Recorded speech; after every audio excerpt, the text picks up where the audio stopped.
In the year 2020, a dwelling could be acquired for $300,000. Presently, that identical residence commands $450,000. This is not a reflection of value enhancement, it is demonstrably inflation. And this outcome was not coincidental. The Federal Reserve generated $4.5 trillion between 2020 and 2022. This infusion of currency did not reach the general populace. Instead, it was channeled to financial institutions, which then engaged in asset acquisition. Consequently, your purchasing capacity has diminished by 30%, while their wealth has expanded by a corresponding 30%. Allow me to meticulously illustrate the precise mechanics of this appropriation. A system has been in place for the past 4 years, silently siphoning resources from you. It is distinct from taxation, which is visible on your earnings statements, and from fees, which are typically disclosed. This represents a clandestine extraction mechanism that has eroded 30% of your spending power, transferring it to individuals who already possess significant assets. The complexity of its operation, often veiled in specialized terminology, contributes to widespread misunderstanding. Terms such as quantitative easing, monetary policy, and liquidity injection are merely sophisticated euphemisms for expropriation. I shall elucidate the exact modus operandi, identify the perpetrators, delineate the beneficiaries, and clarify why your economic standing has been permanently downgraded. The events of March 2020 marked the onset of the COVID-19 pandemic, leading to a widespread economic shutdown. Businesses ceased operations and consumer spending plummeted. The stock market experienced a precipitous 35% decline within a single month, forcing the Federal Reserve to confront a critical juncture. They possessed the option of allowing the market to undergo a natural correction, permitting over-leveraged enterprises to fail and asset valuations to revert to realistic figures, thereby facilitating a difficult yet necessary recalibration. Alternatively, they could resort to the strategy consistently employed since 2008, extensive money creation. They opted for the latter.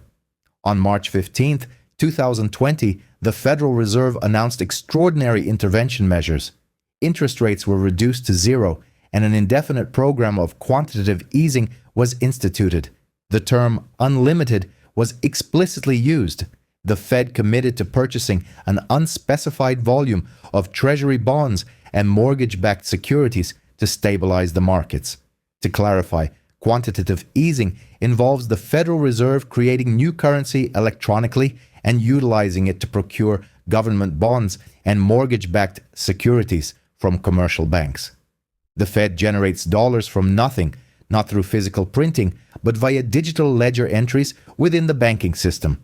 They credit financial institutions with this newly minted currency in exchange for bonds and securities. This process injects substantial liquidity into the financial ecosystem. Banks then possess readily available funds for lending or investment, and the Fed's balance sheet expands with the acquired assets. Prior to the financial crisis of 2008, the Fed's balance sheet was valued at approximately $800 billion. By 2020, following multiple phases of quantitative easing implemented in the aftermath of 2008, this figure had escalated to $4 trillion. The advent of the COVID-19 pandemic prompted an additional $4.5 trillion increase between March 2020 and March 2022. Consequently, the Fed's balance sheet expanded from $4 trillion to nearly $9 trillion, representing the creation of $4.5 trillion within a 24-month period, an amount exceeding the cumulative total generated in the entire preceding century. It is imperative to understand that these $4.5 trillion were not distributed directly to individuals. They did not appear as checks in personal bank accounts. Instead, this capital flowed to banks and financial conglomerates. These entities received the funds and proceeded to invest them in assets such as stocks, bonds, and real estate. The influx of newly generated currency into the market triggered a dramatic surge in asset prices. The stock market, recovering from its March 2020 slump, reached unprecedented highs by August of the same year. By the close of 2021, stock valuations had increased by over 90% from their March lows. Concurrently, real estate values escalated. The median home price in the United States rose from $300,000 to $20,000 in early 2020 to $400,000 to $20,000 by late 2022, a 30% increase in under 3 years. In contrast, wage growth did not keep pace, with the median household income experiencing an approximate 5 to 7% increase over the same time frame. Therefore, individuals who did not possess assets prior to the monetary expansion were effectively excluded from participating in this growth. Consider a specific illustration. In 2019, a 28-year-old individual was actively saving for a home purchase, with $30,000 accumulated for a down payment and envisioning a $300,000 home. They recognized the need for approximately $60,000 for a 20% down payment to avoid private mortgage insurance. They were halfway to their goal, estimating 2 additional years of saving would suffice. The onset of COVID-19 in March 2020 and the subsequent $4.5 trillion monetary creation by the Federal Reserve injected capital into asset markets, leading to a significant rise in housing prices. By 2022, the residence that previously cost $300,000 was now priced at $450,000. The required down payment escalated to $90,000. Despite accumulating an additional $20,000 over the intervening 2 years, bringing their total savings to $50,000, the target had shifted from $60,000 to $90,000. This placed them further from their objective than when they initially began saving. While their absolute savings remained intact, their relative position had deteriorated significantly, making homeownership more distant than before. This phenomenon represents the essence of the financial appropriation. Their dollars did not vanish, their value simply diminished. Inflation serves as the mechanism, and its impact is disproportionately borne by those lacking assets. An individual who owned a $300,000 home in 2020 saw its value appreciate to $450,000, an increase of $150,000 in equity without any additional effort. Conversely, someone aspiring to purchase that same home found themselves priced out of the market. The widening wealth disparity was not an unintentional consequence, but a deliberately engineered outcome, with the Federal Reserve acting as the orchestrator. To comprehend the beneficiaries of this monetary expansion, an examination of the destination of the $4.5 trillion is crucial. When the Fed acquires bonds from financial institutions, these banks gain substantial reserves. The typical response of banks to excess capital is to either lend it or invest it. However, in 2020 and 2021, extending credit to businesses and consumers was perceived as risky due to widespread business closures and rising unemployment. Consequently, banks did not significantly increase lending to the general public. Instead, they directed their investments towards assets like stocks, corporate bonds, and mortgage-backed securities. Furthermore, affluent clients leveraged their existing portfolios through low-interest loans to acquire additional assets. This dynamic operates as follows. An individual possessing $10 million in stocks can secure a loan of $3 to $5 million from a bank at an interest rate of approximately 1%, as the loan is collateralized by their holdings. This borrowed capital is then reinvested in appreciating assets such as real estate or additional stocks. As these assets increase in value, the investor profits from the appreciation of assets purchased with borrowed funds. Given the near zero borrowing costs, the appreciation of assets significantly outpaced interest expenses, generating profits through financial leverage. The Fed's monetary expansion simultaneously facilitated both of these conditions. In stark contrast, an average wage earner lacks the substantial asset base required for such portfolio loans. With savings typically in the range of $20,000 to $30,000, they face credit card interest rates of 18% or personal loan rates ranging from 8 to 12%. They are excluded from the realm of low-cost credit and lack the necessary capital to effectively utilize leverage.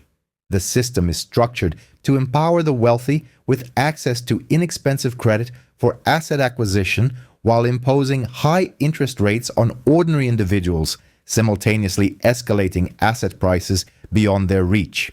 The Federal Reserve's monetary expansion exacerbated this disparity. Examining the financial data from 2020 to 2022 reveals that the wealthiest 10% of Americans augmented their net worth by approximately $13 trillion.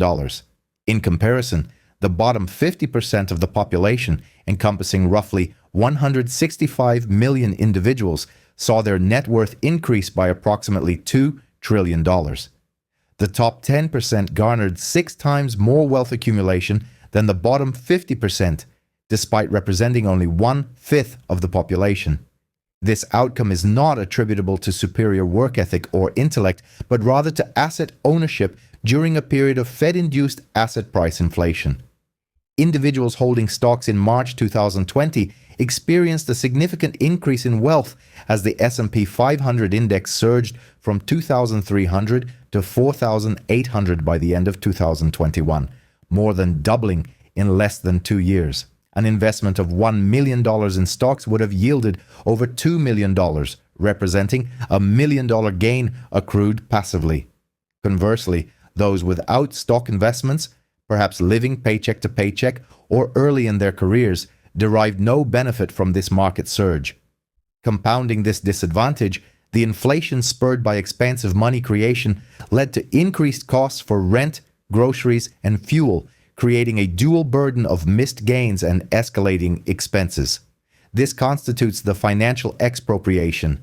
The Federal Reserve generates currency that flows to asset holders, driving up asset prices, while ordinary citizens bear increased living expenses without commensurate benefits. It functions as a wealth transfer mechanism from the lower and middle strata to the upper echelons, and it is entirely legal, even constituting official policy. The Federal Reserve explicitly states its objective is to stimulate asset price increases to foster a wealth effect, predicated on the belief that visible gains in investment portfolios and home values enhance consumer confidence and spending, thereby boosting the economy. However, this effect is contingent upon asset ownership. For those without assets, the outcome is solely inflationary pressure. It is essential to clarify the concept of inflation, as its official definition diverges significantly from lived experience. The government measures inflation via the Consumer Price Index, CPI, which tracks a selection of goods and services, including food, energy, housing, transportation, and healthcare. The officially reported cumulative CPI inflation rate from 2020 to 2023 was approximately 18%. This figure represents the government's average price increase over 3 years. However, this average often understates the reality for the majority of individuals. Housing, the largest expenditure for most Americans, saw increases far exceeding 18%. Median home prices surged by 35 to 40% depending on the specific market.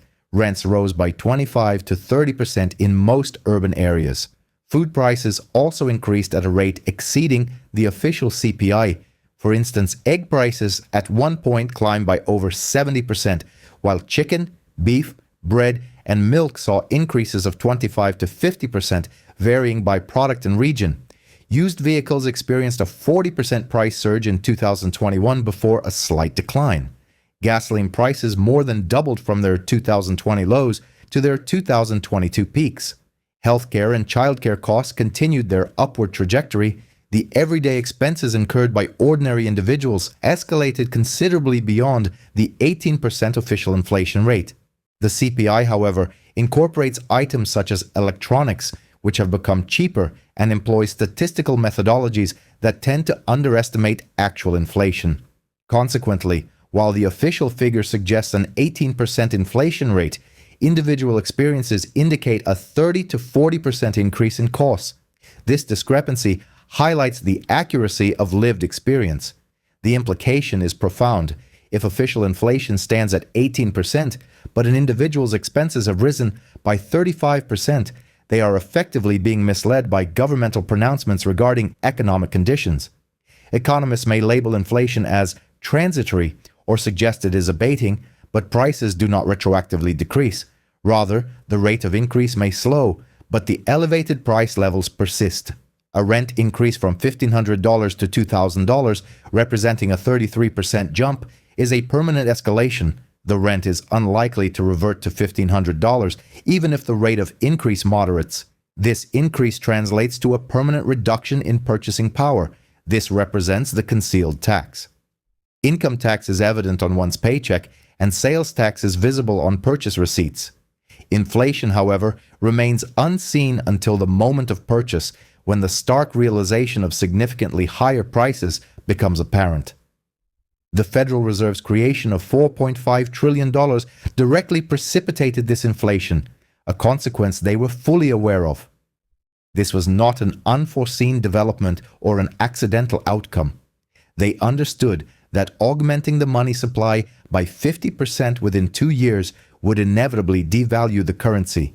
Nevertheless, they proceeded, prioritizing the protection of asset markets and the financial system over the preservation of individual purchasing power.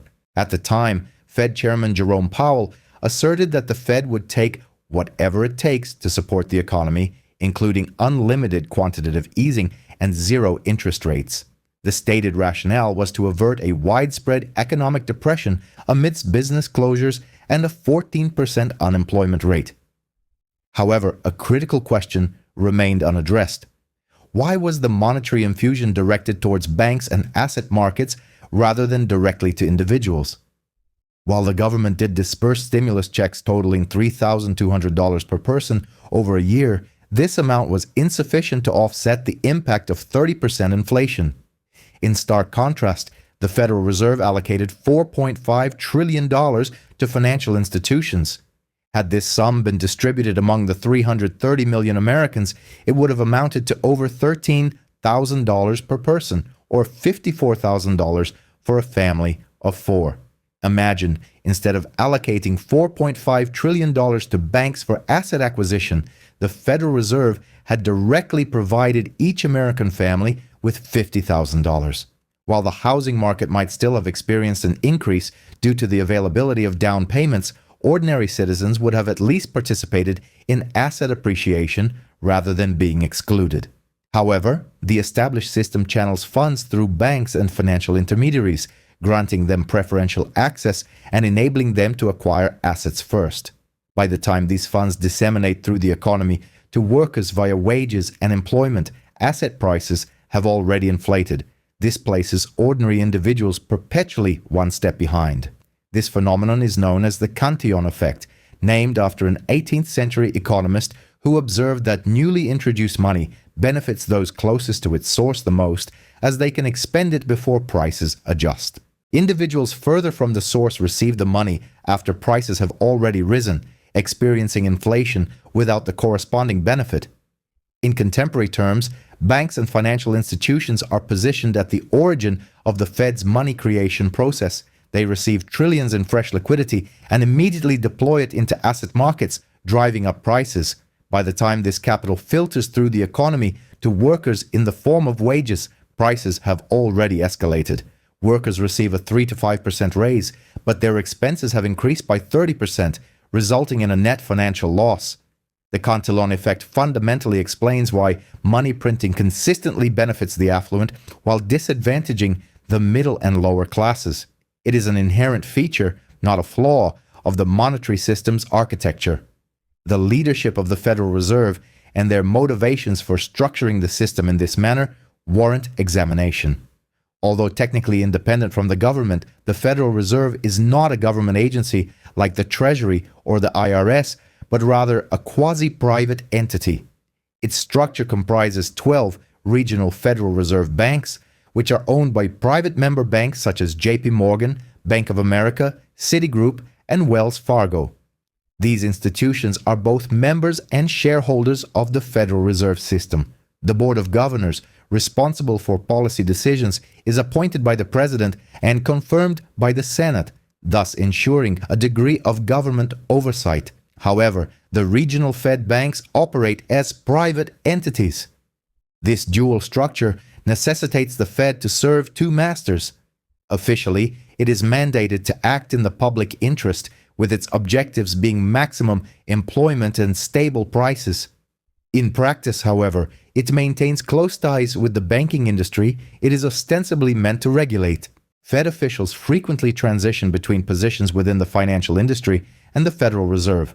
Jerome Powell, the current chairman, previously held a role in private equity before joining the Fed, preceded by experience in the Treasury and investment banking. Janet Yellen, the former Fed chair, now serves as Treasury Secretary. Prior to her Fed tenure, she was an academic and had a decades-long career within the Federal Reserve in various capacities. Ben Bernanke, who chaired the Fed during the 2008 crisis, came from academia and now advises a hedge fund. This constant revolving door phenomenon, where Fed officials move between regulating banks and then joining those same institutions, creates a profound conflict of interest. An official aware of potential lucrative employment opportunities at entities like JP Morgan or Goldman Sachs following their tenure might be inclined to regulate them leniently rather than strictly. The industry has effectively captured the Federal Reserve. This explains why, during every crisis, the Fed's primary response is to safeguard banks and asset markets, not the general populace. In 2008, the Fed provided trillions in bailouts to banks, a pattern that was repeated in 2020. The consistent sequence of events is as follows. A crisis emerges, markets become volatile, and the Fed injects liquidity by providing funds to banks. This action stabilizes or increases asset prices. Ordinary citizens receive minimal relief, such as small stimulus checks or extended unemployment benefits, while the vast majority of the funds are directed to financial institutions. Consequently, wealth accumulation disproportionately favors the upper echelons. Since 2008, the Federal Reserve has injected over $10 trillion cumulatively, during which period the wealth gap in America has widened to its most extreme extent since the 1920s. This is not a mere coincidence. The Fed's money creation policies are the primary driver of wealth inequality in the contemporary era. For individuals in their 20s or 30s, the financial landscape has been significantly impacted by policies enacted without their direct vote and implemented by individuals not chosen by them, ostensibly to benefit those who do not require assistance. Consider the scenario of an individual graduating college in 2015 with $40,000 in student loan debt. They secure a job earning $50,000 annually with monthly rent of $1,200 and student loan payments of $400. If they manage to save $500 per month by 2020, they would have accumulated $30,000. Their objective is to purchase a home priced at $300,000, requiring $60,000 for a 20% down payment. They are halfway to their goal, with an estimated 2 more years of saving required.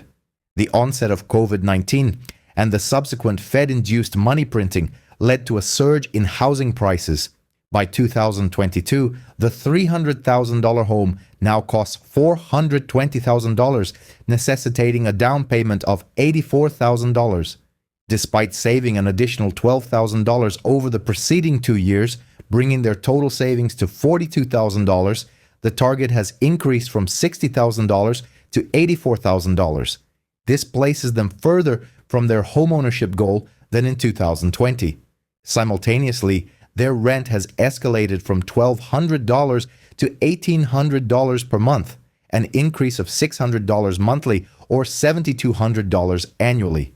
This substantial rent increase has effectively halved their saving capacity by consuming their surplus income.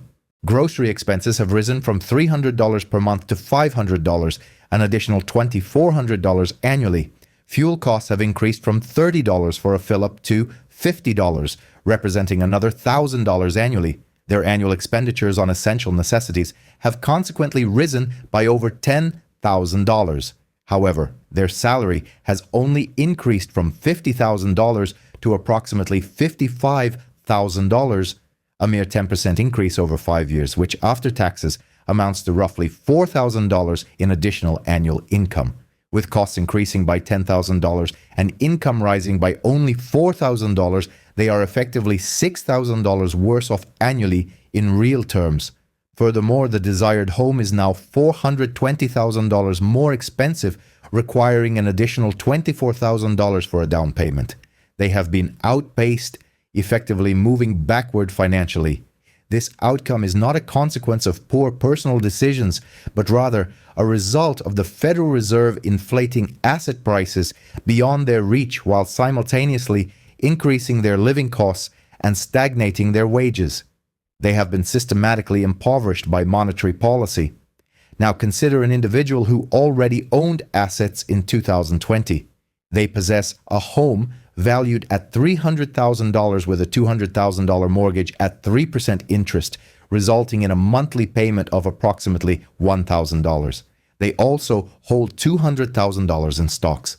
Following the onset of COVID-19 and the Fed's money creation, their home's value increases to $420,000, representing a gain of $120,000 in equity. Their stock holdings double in value to $400,000, an increase of $200,000. In total, their wealth has grown by $320,000 within 2 years, achieved without any additional effort or increased intellect. They simply owned assets when the Fed inflated asset prices. Consequently, they are now $320,000 wealthier, while the other individual is $6,000 poorer annually and further from homeownership. This represents the expropriation, a transfer of wealth from individuals earning wages to those who own assets. This trend is accelerating. Since 1980, wages have increased by approximately 20% after accounting for official inflation. In contrast, asset prices, encompassing stocks and real estate, have appreciated by over 500%. Wage earners are essentially treading water, while asset owners are accumulating wealth. The system is designed to reward ownership and penalize labor, with the Federal Reserve's money creation serving as the primary catalyst for this divergence. The Federal Reserve possessed alternative courses of action. They chose a path that predominantly benefited asset holders. They could have allowed the markets to undergo a correction in 2020, permitting prices to stabilize at sustainable levels. This would have entailed short-term economic hardship and a prolonged period of higher unemployment. The economic landscape would have taken a different turn. Had the Federal Reserve allowed the natural course of events, the stock market would have experienced a downturn and property values would have declined. Nevertheless, within a span of 2 to 3 years, the economy would have naturally recalibrated. Prices would have become accessible once more, enabling younger individuals to purchase homes, and stocks would have settled at reasonable valuations, signifying a cleansed economic system. Instead, the Fed opted to artificially sustain the economy, maintaining inflated asset values and keeping struggling companies afloat, thereby shielding asset holders from any adverse effects.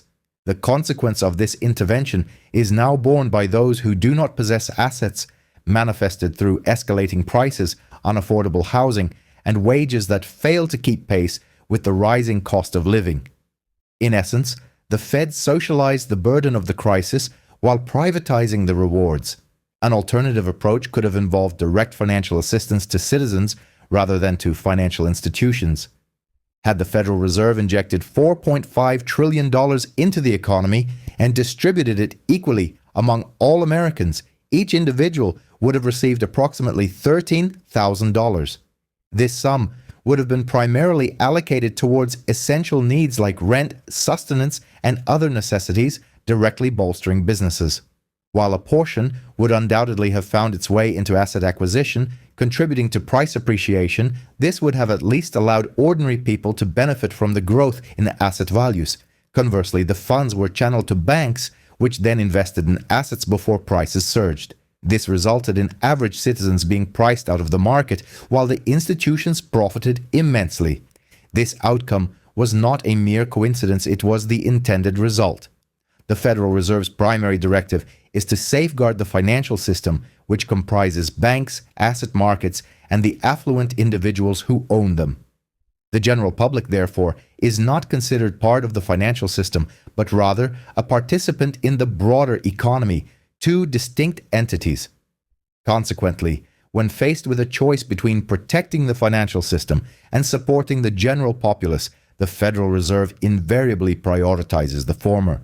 Looking ahead, the inflation experience between the years of 2021 and 2023 is likely to persist. Prices are not expected to decrease significantly. In an effort to combat inflation, the Federal Reserve implemented interest rate hikes in 2022 and 2023, raising them from 0 to 5%. This measure led to an economic slowdown, a halt in hiring, and stagnant wage growth, while prices remained elevated. Home prices stabilized but did not experience a substantial decline. This scenario leaves individuals confronting both high prices and high interest rates. For instance, purchasing a home now involves a price tag of $420,000 with a mortgage rate of 7%, resulting in a monthly payment exceeding $3,000, a threefold increase compared to 2019, when a similar monthly payment was approximately $1,000.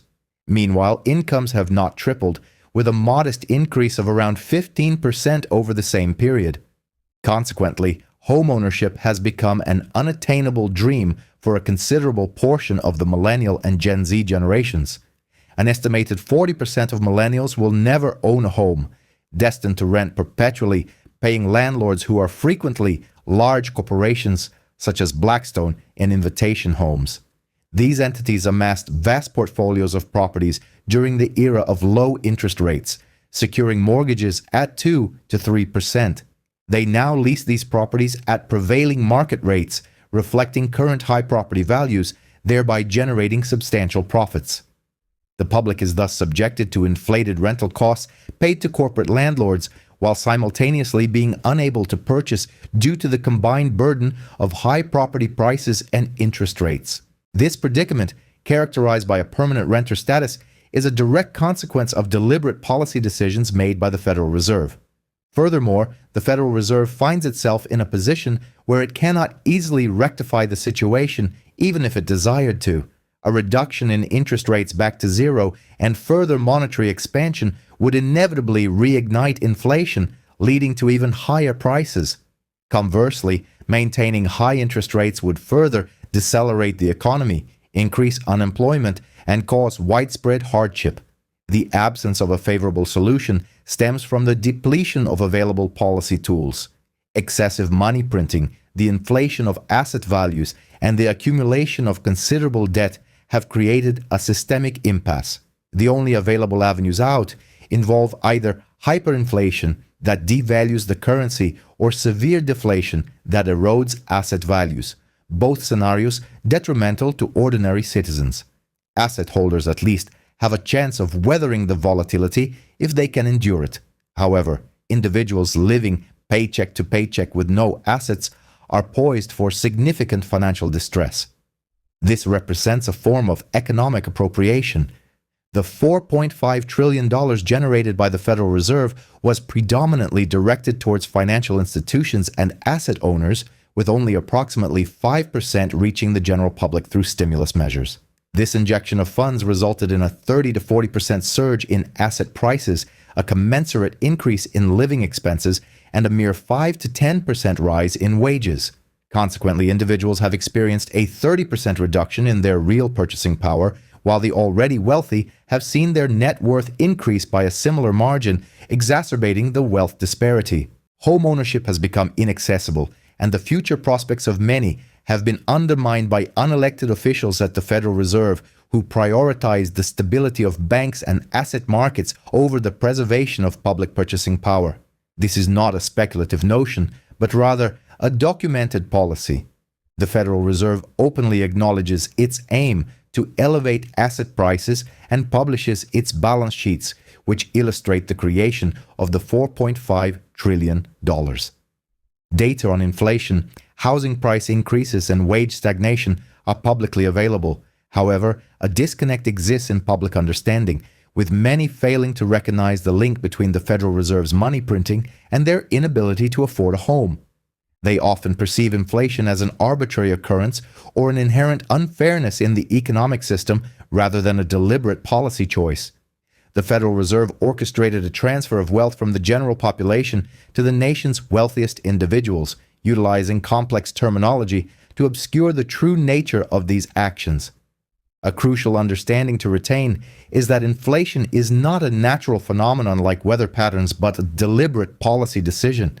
The Federal Reserve made the conscious choice to create $4.5 trillion to disburse it to banks, to inflate asset values, and to safeguard the wealthy at the expense of the broader public.